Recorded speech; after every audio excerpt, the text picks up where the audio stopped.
안녕하세요. 정은지 변호사입니다.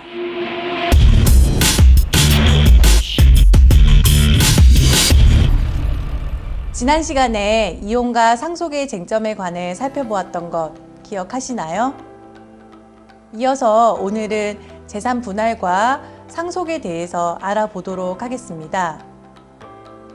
협의 이혼을 하던 재판상 이혼을 하던 재산 분할 청구는 꼭 수반되는 법적 권리 중 하나입니다. 재산 분할 청구권이 무엇인지는 많은 분들이 들어서 알고 계실 거라고 봅니다.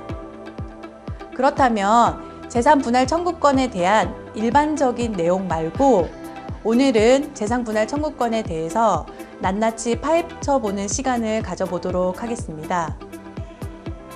부부 재산 계약에 의해서 당사자 중 한 명이 재산 분할 청구권을 미리 포기하는 것이 가능할까요? 아닙니다. 원칙적으로 허용되지 않습니다. 이혼으로 인한 재산 분할 청구권은 이혼이 성립한 때 법적 효과로서 비로소 발생하는 것이기 때문에 혼인이 해소되기 전, 그러니까 이혼이 되기 전에 미리 포기하는 것은 재산 분할 청구권 성질상 허용되지 않습니다.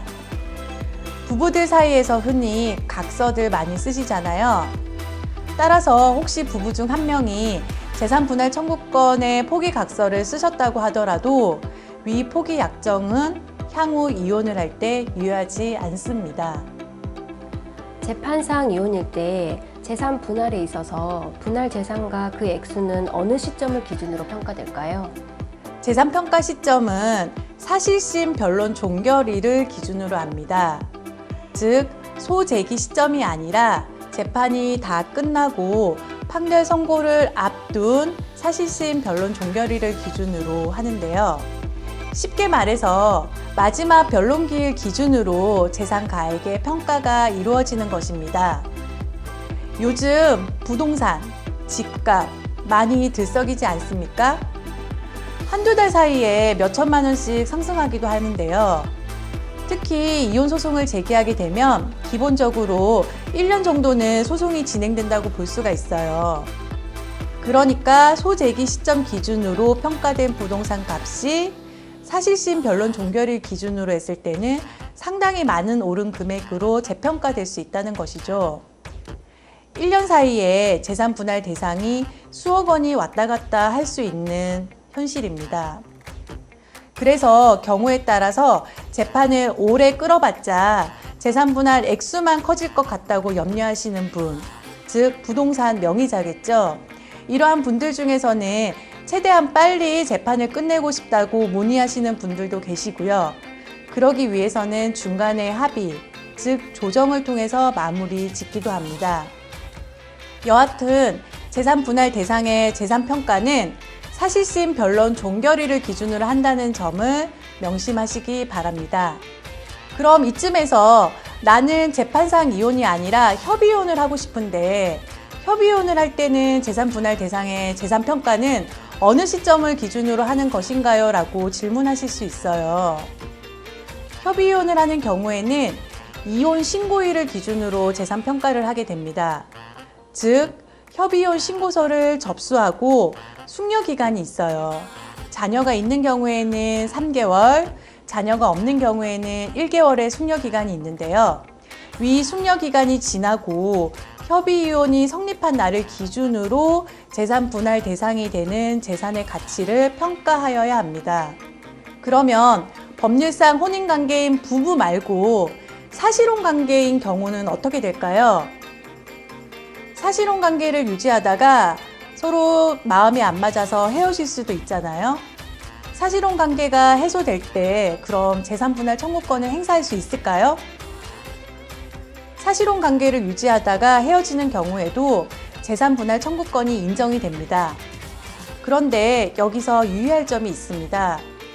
사실혼 관계가 일방 당사자의 사망으로 종료되었다고 한다면 나머지 상대방에게 재산 분할 청구권이 인정되지 않습니다. 그러나 사실혼 관계가 일방 당사자의 사망이 아니라 양 당사자의 합의로, 즉 협의이혼하는 것처럼 해소될 경우에만 재산 분할 청구권이 인정되는 것입니다. 그런데 여기서 또 더 한 가지 예외가 있습니다. 법률상 배우자가 있으면서 사실혼 관계를 유지하는 경우도 있어요. 소위 바람을 피웠다는 것인데, 바람을 피웠어도 좀 심하게 피인 케이스이죠. 아예 살림을 차린 경우이니까요. 이처럼 법률상 배우자가 있는 사람이 사실혼 관계를 유지하다가 헤어질 수 있는데, 그러면 그 상대방은 재산 분할 청구권을 행사할 수 있을까요? 아닙니다. 이때는 재산 분할 청구권을 행사할 수 없습니다. 왜냐하면 우리 법은 불법적인 것은 보호를 해줄 수 없다는 것이에요. 물론 현재 간통죄가 폐지가 되었고, 법률상 배우자가 있으면서 바람을 피운 경우는 형사적으로는 처벌받지 않고 이제는 민사상 손해배상 영역으로 해결할 수밖에 없습니다. 물론 도덕적으로 비난은 할 수 있고요. 그런데 사실혼 관계를 유지하였던 불륜 상대방이 그 관계가 깨지면서 상대방을 상대로 재산분할 청구권까지 행사할 수 있도록 허용한다면 불륜을 보호하는 셈이 되는 거겠죠. 따라서 이러한 경우는 재산분할 청구권을 인정받을 수 없습니다. 꼭 기억하셔야 할 점은 사실혼 관계였다가 헤어지는 경우, 또 법률상 배우자가 있지 않은 깨끗한 상태에서 단지 혼인신고만 하지 않고 부부관계를 유지하다가 헤어지는 경우에만 재산분할 청구권을 행사할 수 있다는 것 아시겠죠?